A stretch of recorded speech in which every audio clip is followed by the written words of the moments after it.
प्रस्तुत है प्रेमचंद लिखित कहानी धोखा। सती कुंड में खिले हुए कमल वसंत के धीमे धीमे झोंकों से लहरा रहे थे और प्रातः काल की मंद मंद सुनहरी किरणें उनसे मिल मिलकर मुस्कुराती थीं।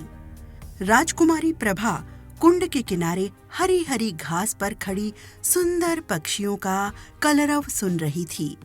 उसका कनक वर्ण तन इन्हीं फूलों की भांति दमक रहा था, मानो प्रभात की साक्षात सौम्य मूर्ति है जो भगवान अंशुमाले के किरण करों द्वारा निर्मित हुई थी। प्रभा ने मौलसरी के वृक्ष पर बैठी हुई एक श्यामा की ओर देखकर कहा, मेरा जी चाहता है कि मैं भी एक चिड़िया होती। उसकी सहेली उमा ने मुस्कुराकर पूछा, क्यों? प्रभा ने कुंड की ओर ताकते हुए उत्तर दिया, वृक्ष की हरी भरी डालियों पर बैठी हुई चहचहाती मेरे कलरव से सारा बाग गूंज उठता। उमा ने छेड़कर कहा, नौगढ़ की रानी ऐसी कितनी ही पक्षियों का गाना जब चाहे सुन सकती है। प्रभा ने संकुचित होकर कहा, मुझे नौगढ़ की रानी बनने की अभिलाषा नहीं है। मेरे लिए किसी नदी का सुनसान किनारा चाहिए, एक वीणा और ऐसे ही सुंदर सुहावने पक्षियों के संगीत की मधुर ध्वनि में मेरे लिए सारे संसार का ऐश्वर्य भरा हुआ है। प्रभा का संगीत पर अपरिमित प्रेम था। वो बहुधा ऐसे ही सुख स्वप्न देखा करती थी। उमा उत्तर देना ही चाहती थी कि इतने में बाहर से किसी के गाने की आवाज आई। कर गए थोड़े दिन की प्रीति। प्रभा ने एकाग्र मन होकर सुना और अधीर होकर कहा, बहन, इस वाणी में जादू है। मुझसे अब बिना सुने नहीं रहा जाता। इसे भीतर बुला लाओ। उस पर भी गीत का जादू असर कर रहा था। वो बोली, निसंदेह ऐसा राग मैंने आज तक नहीं सुना। खिड़की खोलकर बुलाती हूँ। थोड़ी देर में रागिया भीतर आया। सुंदर सजीले बदन का नौजवान था। नंगे पैर, नंगे सिर, कंधे पर एक मृग चर्म, शरीर पर एक गेरुआ वस्त्र, हाथों में एक सितार, मुखारविंद से तेज छिटक रहा था। उसने दबी हुई दृष्टि से दोनों कोमलांगी रमणियों को देखा और सिर झुकाकर बैठ गया। प्रभा ने झिझकती हुई आंखों से देखा और दृष्टि नीचे कर ली। उमा ने कहा, योगी जी, हमारे बड़े भाग्य थे कि आपके दर्शन हुए। हमको भी कोई पद सुनाकर कृतार्थ कीजिए। योगी ने सर झुकाकर उत्तर दिया, हम योगी लोग नारायण का भजन करते हैं। ऐसे ऐसे दरबारों में हम भला क्या गा सकते हैं, पर आपकी इच्छा है तो सुनिए। कर गए थोड़े दिन की प्रीति, कहाँ वो प्रीति, कहाँ ये बिछरन, कहाँ मधुबन की रीति। कर गए थोड़े दिन की प्रीति।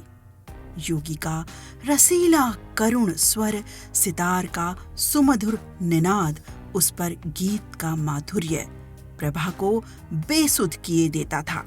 उसका रसज्ञ स्वभाव और उसका मधुर रसीला गान अपूर्व संयोग था।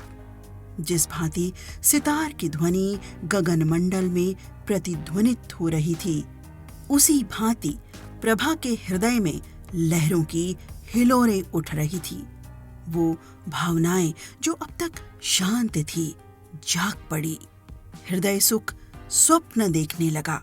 सतीकुंड के कमल तिलिस्म की परियां बन बनकर मंडराते हुए भौरों से करजोड़ सजल नयन हो कहते थे, कर गए थोड़े दिन की प्रीति। सुर्ख और हरी पत्तियों से लदी हुई डालियां सर झुकाए चहकते हुए पक्षियों से रो रो कर कहती थीं, कर गए थोड़े दिन की प्रीति। और राजकुमारी प्रभा का हृदय भी सितार की मस्तानी तान के साथ गूंजता था, कर गए थोड़े दिन की प्रीति। प्रभा बघौली के राव देवीचंद की इकलौती कन्या थी। राव पुराने विचारों के रईस थे, कृष्ण की उपासना में लीन रहते थे। इसलिए इनके दरबार में दूर दूर दूर के कलावंत गवैये आया करते और इनाम इकराम पाते थे। राव साहब को गाने से प्रेम था। वो स्वयं भी इस विद्या में निपुण थे। यद्यपि अब वृद्धावस्था के कारण ये शक्ति निशेष हो चली थी, पर फिर भी विद्या के गूढ़ तत्वों के पूर्ण जानकार थे। प्रभा बाल्यकाल से ही इनकी सोहबतों में बैठने लगी। कुछ तो पूर्व जन्म का संस्कार और कुछ रात दिन गाने की ही चर्चाओं ने उसे भी इस फन में अनुरक्त कर दिया था। इस समय उसके सौंदर्य की भी खूब चर्चा थी। राव साहब ने नौगढ़ के नवयुवक और सुशील राजा हरिश्चंद्र से उसकी शादी तजवीज की थी। उभय पक्ष में तैयारियां हो रही थी। राजा हरिश्चंद्र मेयो कॉलेज अजमेर के विद्यार्थी और नई रोशनी के भक्त थे। उनकी आकांक्षा थी कि उन्हें एक बार राजकुमारी प्रभा से साक्षात्कार होने और प्रेमालाप करने का अवसर दिया जाए, किंतु राव साहब इस प्रथा को दूषित समझते थे। प्रभा राजा हरिश्चंद्र के नवीन विचारों की चर्चा सुनकर इस संबंध से बहुत संतुष्ट न थी, पर जब से उसने इस प्रेममय युवा योगी का गाना सुना था, तब से तो वो उसी के ध्यान में डूबी रहती। उमा उसकी सहेली थी। इन दोनों के बीच कोई पर्दा ना था, परंतु इस भेद को प्रभा ने उससे भी गुप्त रखा। उमा उसके स्वभाव से परिचित थी, ताड़ गई, परंतु उसने उपदेश करके इस अग्नि को भड़काना उचित न समझा। उसने सोचा कि थोड़े दिनों में ये अग्नि आप से आप शांत हो जाएगी। ऐसी लालसाओं का अंत प्रायः इस तरह हो जाया करता है, किंतु उसका अनुमान गलत सिद्ध हुआ। योगी की वो मोहिनी मूर्ति कभी प्रभा की आंखों से न उतरती। उसका मधुर राग प्रत्येक क्षण उसके कानों में गूंजा करता।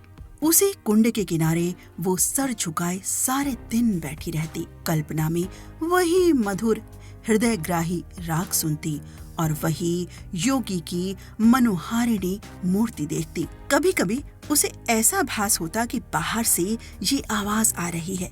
वो चौंक पड़ती और तृष्णा से प्रेरित होकर वाटिका की 4 दीवारी तक जाती और वहां से निराश होकर लौट आती। फिर आप ही विचार करती, ये मेरी क्या दशा है? मुझे ये क्या हो गया है? मैं हिंदू कन्या हूँ।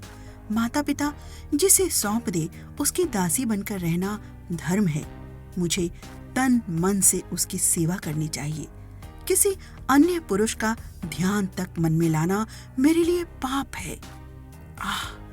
ये कलुषित हृदय लेकर मैं किस मुंह से पति के पास जाऊंगी? इन कानों से क्यों कर प्रणय की बातें सुन सकूंगी जो मेरे लिए व्यंग से भी अधिक कर्ण कटु होंगी? इन पापी नेत्रों से वो प्यारी प्यारी चितवन कैसे देख सकूंगी जो मेरे लिए वज्र से भी हृदय भेदी होंगी? इस गले में वो मृदुल प्रेम बाहु पड़ेंगे जो लौह दंड से भी अधिक भारी और कठोर होंगे। प्यारे, तुम मेरे हृदय मंदिर से निकल जाओ। ये स्थान तुम्हारे योग्य नहीं। मेरा वश होता तो तुम्हें हृदय की सेज पर सुलाती, परंतु मैं धर्म की रस्सियों में बंधी हूँ। इस तरह 1 महीना बीत गया। ब्याह के दिन निकट आते जाते थे और प्रभा का कमल सा मुख कुम्हलाया जाता था। कभी कभी विरह वेदना एवं विचार विप्लव से व्याकुल होकर उसका चित्त चाहता कि सती कुंड की गोद में शांति लूं, किंतु राव साहब इस शोक में जान ही दे देंगे। ये विचार कर वो रुक जाती। सोचती, मैं उनकी जीवन सर्वस्व हूँ। मुझ अभागिनी को उन्होंने किस लाड़ प्यार से पाला है। मैं ही उनके जीवन का आधार और अंतकाल की आशा हूँ। नहीं, यूं प्राण देकर उनकी आशाओं की हत्या न करूंगी। मेरे हृदय पर चाहे जो बीते उन्हें न कुढ़ाऊंगी। प्रभा का एक योगी गवैये के पीछे उन्मत्त हो जाना कुछ शोभा नहीं देता।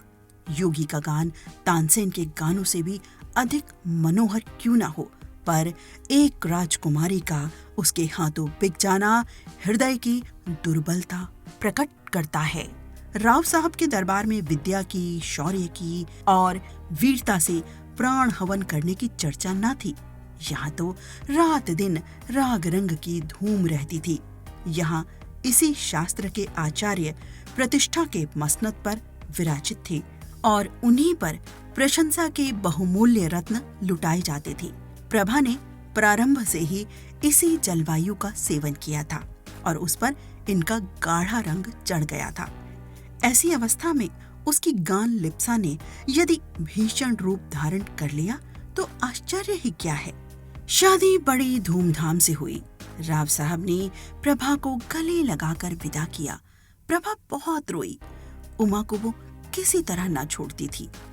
नौगढ़ एक बड़ी रियासत थी और राजा हरिश्चंद्र के सुप्रबंध से उन्नति पर थी। प्रभा की सेवा के लिए दासियों की एक पूरी फौज थी। उसके रहने के लिए वो आनंद भवन सजाया गया था, जिसके बनाने में शिल्प विशारदों ने अपूर्व कौशल का परिचय दिया था। श्रृंगार चतुराओं ने दुल्हन को खूब संवारा। रसीले राजा साहब विहल हो रहे थे। अंतःपुर में गए। प्रभा ने हाथ जोड़कर सर झुकाकर उनका अभिवादन किया। उसकी आंखों से आंसू की नदी बह रही थी। पति ने प्रेम के मद में मत्त होकर घूंघट हटा दिया।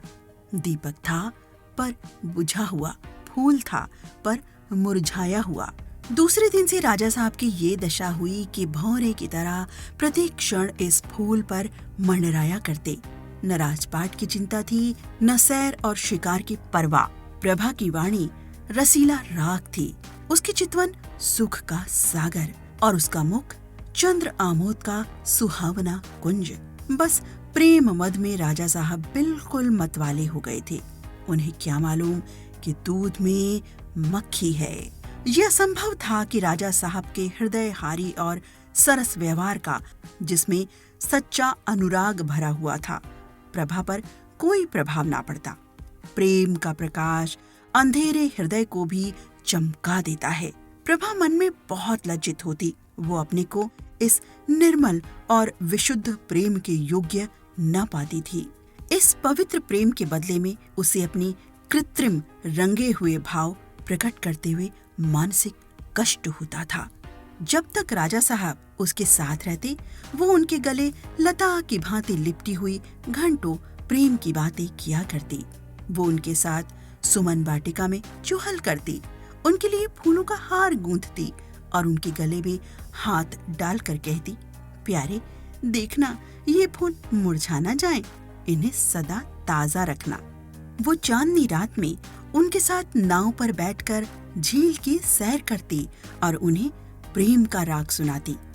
यदि उन्हें बाहर से आने में जरा भी देर हो जाती तो वो मीठा मीठा उलाहना देती, उन्हें निर्दय तथा निष्ठुर कहती। उनके सामने वो स्वयं हंसती, उनकी आंखें हंसती और आंखों का काजल हंसता था। किंतु जब वो अकेली होती, उसका चंचल चित्त उड़कर उसी कुंड के तट पर जा पहुंचता। कुंड का वो नीला नीला पानी, उस पर तैरते हुए कमल और मौलसिरी की वृक्ष पंक्तियों का सुंदर दृश्य आंखों के सामने आ जाता। उमा मुस्कुराती और नजाकत से लचकती हुई आ पहुंचती। तब रसीले योगी की मोहिनी छवि आंखों में आ बैठती और सितार के सुलसित सुर गूंजने लगते। कर गए थोड़े दिन की प्रीति।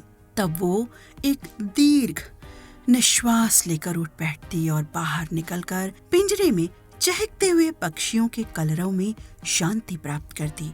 इस भांति ये स्वप्न तिरोहित हो जाता। इस तरह कई महीने बीत गए। एक दिन राजा हरिश्चंद्र प्रभा को अपनी चित्रशाला में ले गए। उसके प्रथम भाग में ऐतिहासिक चित्र थे। सामने ही शूरवीर महाराणा प्रताप सिंह का चित्र नजर आया। मुखारविंद से वीरता की ज्योति स्फुटित हो रही थी। तनिक और आगे बढ़कर दाहिनी और स्वामी भक्त जगमल वीरवर सांगा और दिलेर दुर्गादास विराजमान थे। बाईं ओर उदार भीम सिंह बैठे हुए थे। राणा प्रताप के सम्मुख महाराष्ट्र केसरी और वीर शिवाजी का चित्र था। दूसरे भाग में कर्मयोगी कृष्ण और मर्यादा पुरुषोत्तम राम विराजते थे। चतुर चित्रकारों ने चित्र निर्माण में अपूर्व कौशल दिखलाया था। प्रभा ने प्रताप के पाद पद्यों को चूमा। और वो कृष्ण के सामने देर तक नेत्रों में प्रेम और श्रद्धा के आंसू भरे मस्तक झुकाए खड़ी रही। उसके हृदय पर इस समय कलुषित प्रेम का भय खटक रहा था। उसे मालूम होता था कि ये उन महापुरुषों के चित्र नहीं, उनकी पवित्र आत्माएं हैं। उन्हीं के चरित्र से भारतवर्ष का इतिहास गौरवान्वित है। वो भारत के बहुमूल्य जातीय रत्न, उच्च कोटि के जातीय स्मारक और गगनभेदी जातीय तुमुल ध्वनि है। ऐसी उच्च आत्माओं के सामने खड़े होते उसे संकोच होता था। आगे बढ़े, दूसरा भाग सामने आया। यहाँ ज्ञानमय बुद्ध योग साधना में देख पड़े। उनकी दाहिनी ओर शास्त्राज्ञ शंकर थे और दार्शनिक दयानंद, एक ओर शांति पथगामी कबीर और भक्त रामदास यथायोग्य खड़े थे। एक दीवार पर गुरु गोविंद अपने देश और जाति पर बलि चढ़ने वाले दोनों बच्चों के साथ विराजमान थे। दूसरी दीवार पर वेदांत की ज्योति फैलाने वाले स्वामी रामतीर्थ और विवेकानंद विराजमान थे। चित्रकारों की योग्यता एक एक अवयव से टपकती थी। प्रभा ने इनके चरणों पर मस्तक टेका। वो उनके सामने सर न उठा सकी। उसे अनुभव होता था कि उनकी दिव्य आंखें उसके दूषित हृदय में चुभी जाती हैं। इसके बाद तीसरा भाग आया। ये प्रतिभाशाली कवियों की सभा थी। सर्वोच्च स्थान पर आदि कवि वाल्मीकि और महर्षि वेदव्यास सुशोभित थे। दाहिनी ओर श्रृंगार रस के अद्वितीय कवि कालिदास थे। बाईं तरफ गंभीर भावों से पूर्ण भवभूति। निकट ही भृतहरि अपने संतोषाश्रम में बैठे हुए थे। दक्षिण की दीवार पर राष्ट्रभाषा हिंदी के कवियों का सम्मेलन था। सहृदय कवि सूर तेजस्वी, तुलसी सुकवि केशव और रसिक बिहारी यथाक्रम विराजमान थे। सूरदास से प्रभा का अगाध प्रेम था। वो समीप जाकर उनके चरणों पर मस्तक रखना ही चाहती थी कि अकस्मात उन्हीं चरणों के सम्मुख सर झुकाए उसे एक छोटा सा चित्र दिख पड़ा। प्रभा उसे देखकर चौंक पड़ी। ये वही चित्र था जो उसके हृदय पट पर खिंचा हुआ था। वो खुलकर उसकी तरफ ताक न सकी। दबी हुई आंखों से देखने लगी। राजा हरिश्चंद्र ने मुस्कुराकर पूछा, इस व्यक्ति को तुमने कहीं देखा है? इस प्रश्न से प्रभा का हृदय कांप उठा। जिस तरह मृग शावक व्याध के सामने व्याकुल होकर इधर उधर देखता है, उसी तरह प्रभा अपनी बड़ी बड़ी आंखों से दीवार की ओर ताकने लगी। सोचने लगी, क्या उत्तर दूं? इसको कहीं देखा है? उन्होंने ये प्रश्न मुझसे क्यों किया? कहीं ताड़ तो नहीं गए? हे नारायण, मेरी पत तुम्हारे हाथ है, क्यों कर इनकार करूं? मुंह पीला हो गया। सर झुकाकर क्षीण स्वर से बोली, हाँ, ध्यान आता है कि कहीं देखा है। हरिश्चंद्र ने कहा, कहाँ देखा है? प्रभा के सर में चक्कर सा आने लगा। बोली, शायद एक बार ये गाता हुआ मेरी वाटिका के सामने जा रहा था। उमा ने बुलाकर इसका गाना सुना था। हरिश्चंद्र ने पूछा, कैसा गाना था? प्रभा के होश उड़े हुए थे। सोचती थी, राजा के इन सवालों में जरूर कोई बात है। देखूं लाज रहती है या नहीं। बोली, उसका गाना ऐसा बुरा ना था। हरिश्चंद्र ने मुस्कुराकर कहा, क्या गाता था? प्रभा ने सोचा, इस प्रश्न का उत्तर दे दूं तो बाकी क्या रहता है। उसे विश्वास हो गया कि आज कुशल नहीं है। वो छत की ओर निरखती हुई बोली, सूरदास का कोई पद था।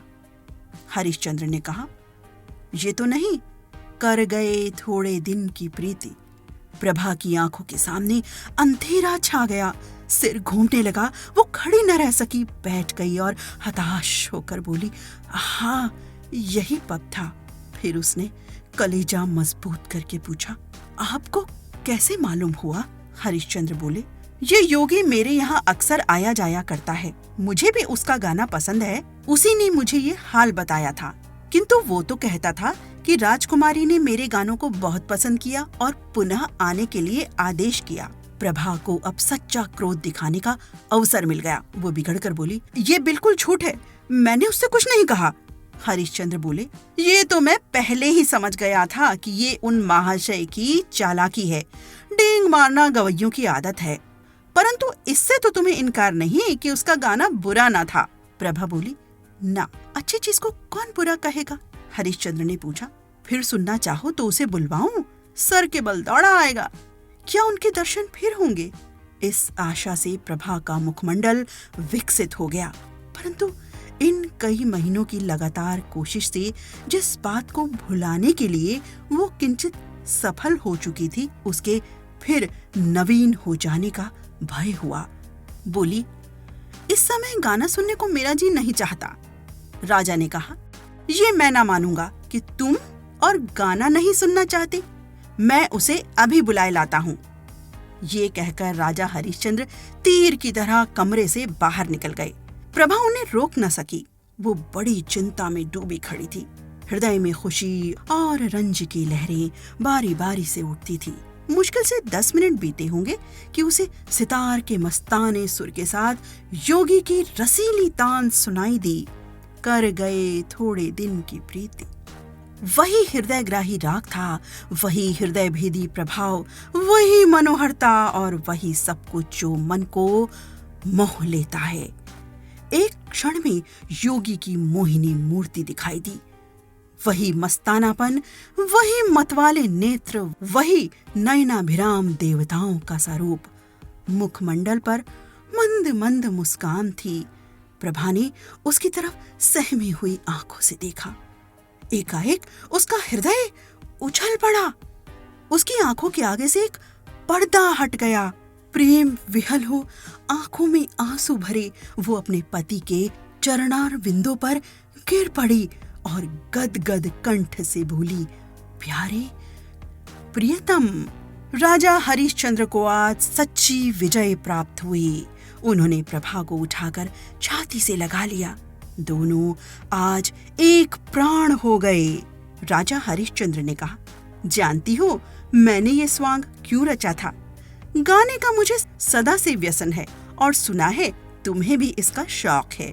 तुम्हें अपना हृदय भेंट करने से प्रथम एक बार तुम्हारा दर्शन करना आवश्यक प्रतीत हुआ और उसके लिए सबसे सुगम उपाय यही सूझ पड़ा। प्रभा ने अनुराग से देखकर कहा, योगी बन तुमने जो कुछ पा लिया वो राजा रहकर भी कदापि न पा सकते। अब तुम मेरे पति हो और प्रियतम भी हो, पर तुमने मुझे बड़ा धोखा दिया और मेरी आत्मा को कलंकित किया। इसका उत्तरदाता कौन होगा?